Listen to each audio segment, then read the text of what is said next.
La entrevista a la carta, en diálogo directo con los protagonistas de los hechos. Nos acompaña a esta hora el viceministro de Gestión Educativa, Andrés Chiriboga. Viceministro, ¿cómo está? Muy buenas tardes. Buenas tardes, Gisela, y buenas tardes a toda la audiencia que nos acompaña. Viceministro, justamente escuchábamos la marcha que hoy realizaron estudiantes del colegio de esta niña de solo 15 años, que los padres denuncian haber sido agredida sexualmente en el transporte escolar. Una cosa de terror, sobre todo para quienes tenemos hijos, solo pensarlo nos espeluzna. ¿Qué acciones concretas ha tomado el Ministerio de Educación en este caso? Gisela, antes de entrar a hablar de las acciones que ha tomado el Ministerio de Educación en este caso, que se rigen por protocolos, por normativa interna y por normativa general. Primero queremos manifestar nuestra total solidaridad con la familia. Este caso nos tiene absolutamente indignados adentro del Ministerio de Educación. La señora ministra así lo ha manifestado en varios espacios. Y créanos que como administradores del Sistema Nacional de Educación nos duele saber que nuestras escuelas y los servicios complementarios de la educación lamentablemente siguen sin ser lugares absolutamente seguros para niñas y adolescentes. Entonces, en primer lugar, queremos hacer llegar la solidaridad a la familia. Entrando ya en su respuesta, queremos decir que efectivamente el Ministerio de Educación activó los protocolos en el momento en el que se tuvo conocimiento de la noticia. Nosotros no queremos con esto buscar una justificación, porque yo entiendo que la explicación que vamos a dar probablemente se escuche como una versión fría de lo que es un protocolo que está escrito en un documento y que nosotros tenemos que seguir. Nosotros sabemos que frente al padre y a la madre, ninguna explicación que demos va a ser suficiente, porque, Gisela, usted lo decía hace un momento, yo también soy padre. Para nosotros no va a existir absoluta justicia mientras no exista reparación, en este caso y en todos los casos relacionados con violencia sexual, dentro de las instituciones o en los servicios complementarios como fue este. Efectivamente, el colegio dio noticia, recibió a la niña, digamos. Nosotros sabemos que quisiera hacer un alto en su explicación, viceministro, porque según entiendo, los padres de la víctima aseguraron que el plantel tuvo a la chica desde el mediodía, es decir, desde las 12 del día aproximadamente, hasta pasadas las 2 de la tarde, que llegaron los padres a recoger a la pequeña de 15 años y que no le avisaron nunca a los padres, la tuvieron ahí escondidas y luego, encima más, le dijeron a los padres, saquémosla por atrás para que no la vean, ya que no queremos que tenga algo que ver el colegio con esto. Obviamente el hecho no sucedió en la institución educativa, sucedió en un transporte de privado, pero sin embargo yo siento personalmente, y creo que es el mismo sentir de la mayoría de los ciudadanos ecuatorianos, que muchas veces las escuelas o los colegios prefieren mantener el prestigio o el nombre de la institución, que es un error completo, porque lo que hay que proteger es a nuestros niños, no a ningún nombre de la institución. Además que como padres creo que somos capaces de entender que si la institución se pone al frente para cuidar a la niña y trata de hacer todo lo posible para protegerla luego del acto que pasó, pues vamos a decir, este es un colegio que vale la pena, no aquel que oculta a la niña por temor a que se desprestigie el nombre del colegio. Eso ya debería habernos pasado hace años. ¿Y cuál es el protocolo, por favor, que debe tener la institución? Institución educativa, más allá del protocolo y más entrar en el tecnicismo, que podemos hacerlo, por supuesto, lo que tiene que hacer es garantizar que la estudiante no sea revictimizada, garantizar que las denuncias sean presentadas ante las autoridades competentes y que se evite la estigmatización del estudiante frente a su propia comunidad educativa, frente a sus familiares inclusive. Tienen que conocer, por supuesto, tienen que acompañarla, tienen que llevar adelante el proceso judicial conjuntamente con las autoridades del caso, pero por supuesto evitar que la estudiante sea identificada en un sentido de protección de su derecho a la imagen y su derecho a la intimidad. Nosotros entendemos que este protocolo puede haber sido mal aplicado. Nosotros no, por supuesto, personalmente no estábamos en la institución en ese momento, pero sí podemos decir lo siguiente. Como ministerio, más allá de lo que dictan los reportes elaborados por la institución educativa, como ministerio estamos actuando para que la institución no sea lo más importante en este momento. Eso es la niña, son los derechos de la niña, los derechos que tienen que ser investigados. Y por supuesto que hemos superado esa etapa, pero para la gente que no le queda claro, porque nosotros entendemos que inclusive dentro del Sistema Nacional de Educación puede haber gente confundida que piense que el derecho al buen nombre del colegio es más importante que los derechos vulnerados de la niña.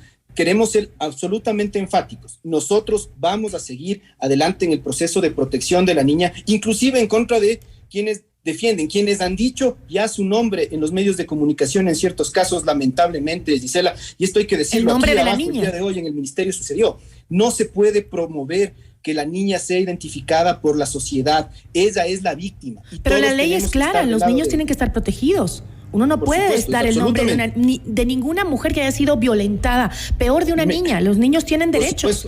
Pero, por supuesto, y menos aún por parte de su abogado defensor, Gisela. Eso sería importante recordárselo. Es terrible. Pero en el caso volvamos al caso de la institución educativa. El ministerio confirma que la institución educativa de esta niña de 15 años, que los padres denuncian que fue violada en el transporte escolar, el ministerio está de acuerdo en que no utilizaron las normas necesarias, no la protegieron a la chica, o todo lo contrario.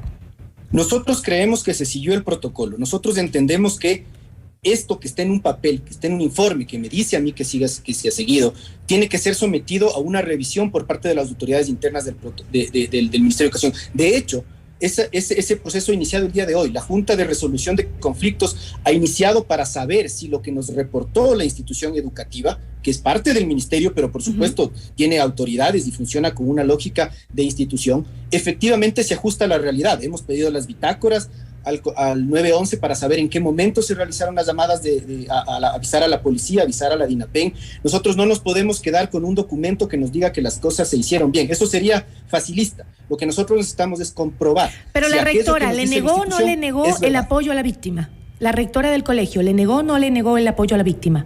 La rectora hasta el momento nos ha manifestado que ha seguido los protocolos. Nosotros tenemos que comprobar si esto es verdad o no, y si es que no fuera verdad, la Junta de Resolución de Conflictos y el Ministerio como autoridad administrativa sancionará a la rectora, sin perjuicio de que es Gisela, y esto es muy importante, ante la duda, porque aquí estamos en un caso de protección de derechos. La rectora ha sido suspendida, se le ha pedido la renuncia a la misma para que evitar cualquier tipo de conflicto, o que se presuma que el ministerio esté encubriendo cualquier tipo de actividad ilícita de esta naturaleza.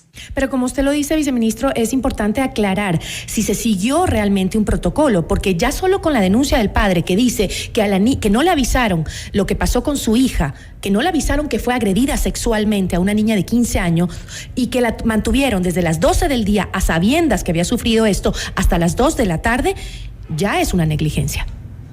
Gisela, quiero expresarle algo que es muy doloroso en este momento. Nosotros sabemos, como les decía, que ninguna explicación va a ser suficiente, pero el Ministerio de Educación, de hecho, tiene que presumir que ante una víctima que es menor de edad, que es estudiante, que es niña o adolescente, puede haber una infinidad de perpetradores de ese acto de violencia. Lamentablemente hemos detectado que 70% de los actos de violencia ocurren dentro de los domicilios. Lo primero que hay que hacer antes de avisar a la familia, por supuesto, es que el DC institucional realice una evaluación.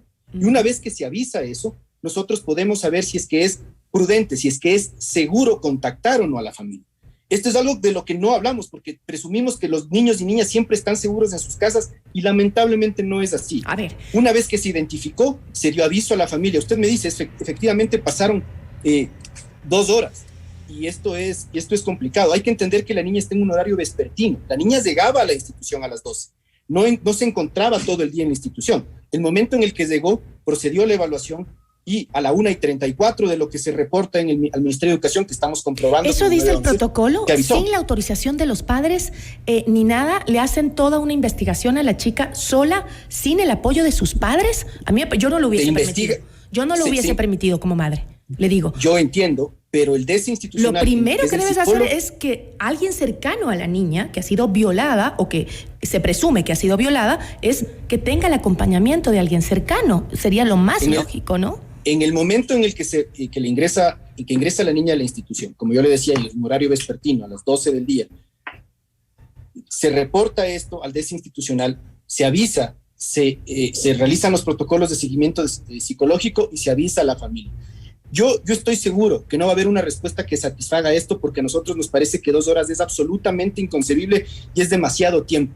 Yo entiendo eso, Gisela, pero créanos que dentro del sistema nacional de educación, esto es un tema que tiene que llevarse a cabo así, para poder determinar si es seguro o no es seguro.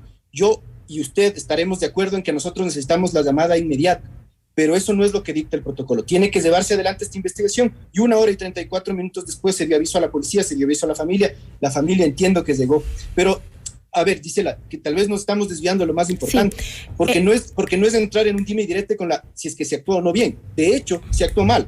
Se actuó mal en el sentido de que esto no debería haber pasado en el Sistema Nacional de Educación y tenemos que investigar y sancionar. Tenemos que estar todos del mismo lado para sancionar a este perpetrador de violencia sexual. Ok, en ese mismo panorama que usted ha planteado, ¿no existe control ni reportes de datos de los conductores del transporte público o a quién le compete esa responsabilidad? ¿A la institución educativa? ¿A quién le compete? A ver, aquí es importante señalar lo siguiente. Dice la norma que el transporte escolar es contratado por los padres de familia, por el Comité Central de Padres de Familia a empresas de transporte. Y el rector o rectora de la institución es un testigo de este contrato. Por supuesto, existe la normativa indica que tiene que haber un acompañante hasta el nivel de cuarto de básico. Hay que recordar que en este caso los adolescentes, porque ya están en edad de adolescencia, que iban a la institución en horario vespertino, se encontraban en básica superior y hasta bachillerato. Esto no es una justificación, esto lo que hace es que nosotros tengamos que, por supuesto, mejorar las normas. Pero recordemos aquí también, Gisela, que nosotros y todo nuestro trabajo, que tiene que ir encaminado a mejorar la normativa, en ningún caso se traduce en un tema de encubrimiento y en ningún caso nosotros estamos negando la presunta culpabilidad, la ley nos obliga a mantener en esa terminología, la presunta culpabilidad de un violador, y que eso es lo que tiene que ser sancionado, Gisela. Nosotros, por supuesto, tendremos que mejorar los controles, tendremos que seguir generando un estado policial, lamentablemente, porque, por supuesto, tenemos que proteger a los niños, niñas y adolescentes, pero bajo el punto de vista de la responsabilidad directa. Recordemos que aquí hay una víctima que tiene que ser protegida y un violador que tiene que ser ubicado, juzgado y sentenciado. Ahora, usted ha dicho claramente que apenas el ministerio tuvo conocimiento de este hecho, del supuesto abuso sexual a una niña de 15 años en el transporte escolar, aplicaron todos los protocolos. Sin embargo, la familia de la víctima asegura que tampoco, que desde el jueves no se les ha dado ningún tipo de atención, ni del Ministerio de Educación y tampoco del colegio. ¿Qué pasó ahí? ¿Falta comunicación con los padres de familia? ¿Qué es lo que pasa? A ver, nosotros efectivamente hemos intentado, inclusive desde el despacho, contactar a la familia. No nos ha sido posible. No buscamos contactarla desde una perspectiva exclusivamente legal. Entendemos es que la familia tiene sus reparos, tendrá sus abogados que le harán sus recomendaciones, entiendo yo, pero para nosotros lo importante es sumarnos y prestar toda la ayuda posible. Ayuda psicológica, sobre todo. El Ministerio de Educación. Perdón, Gisela. Ayuda psicológica, digo yo, porque el tema legal en este momento es secundario. La ayuda psicológica se ha activado, es parte del protocolo de atención a violaciones, a vulneraciones de derechos sexuales de niñas y adolescentes. Esto se ha activado ya, pero entendemos, por supuesto, que la familia prefiera mantener en la intimidad sus decisiones. Nosotros seguiremos adelante prestando el servicio educativo, el servicio de contención emocional en la medida que sea posible y de que la familia quiera aceptarlo. Hay que recordar, Gisela, que esto no es que el ministerio le puede obligar a la familia a tener estas prestaciones de servicios. Nosotros ponemos a disposición de esos y, por supuesto, llevamos adelante sin perjuicio de que... Pero ustedes sí lograron ofrecerle esos servicios, porque sí es importante conocerlo. Pero ¿cuándo fue el momento que recibieron la notificación o cuando la vieron en la prensa? No, a ver, nosotros tuvimos conocimiento, el día jueves sucedió esto y el día viernes está presentada la denuncia por parte del Ministerio de Educación. De hecho, el protocolo dice 48 horas, nosotros un poco menos de 24 horas la habíamos presentado ya y la presentamos por una razón, porque alguien puede decir 24 horas es demasiado tarde, y es verdad, pero hay una razón, es porque en primer lugar quien presenta puede ser la familia. El momento en el que el ministerio perdió contacto con la familia, por cualquier razón, la familia no es la culpable, aquí ojo, pero el momento en el que perdimos contacto, nosotros presentamos la denuncia por nuestra cuenta. Y desde ahí y a partir de eso se han acumulado las causas judicialmente, se está llevando adelante el proceso y el ministerio cuenta con los protocolos para seguir aportando la seguridad. Pero recordemos aquí algo, Gisela, estamos todavía actuando y a pesar de que parece tarde, porque como padres siempre nos va a parecer tarde, el ministerio ha reaccionado de la forma en la que esperaría. Nosotros no nos enteramos por la prensa saltó el día de ayer probablemente, el fin de semana probablemente, nosotros estamos actuando desde el día jueves. Ahora, usted mencionó que es el Comité de Padres de Familia el que más o menos contrata el transporte escolar, el que está a cargo del tema del transporte escolar, pero en los recorridos escolares que son públicos, me refiero a que son parte de una unidad educativa pública o fiscal, ¿los estudiantes continúan bajo la tutela del Estado o se encuentran simplemente desprotegidos entonces? A ver, nosotros no... tenemos que proteger dentro de toda la cadena de servicio, de prestación del servicio escolar. Por supuesto, estos son servicios complementarios, como yo decía, pero hay que entender que el Ministerio de Educación actúa dentro de las instituciones educativas en un primer momento. Cuando el transporte es privado, porque hay rutas de transporte que sí las contrata el Ministerio de Educación, por cierto.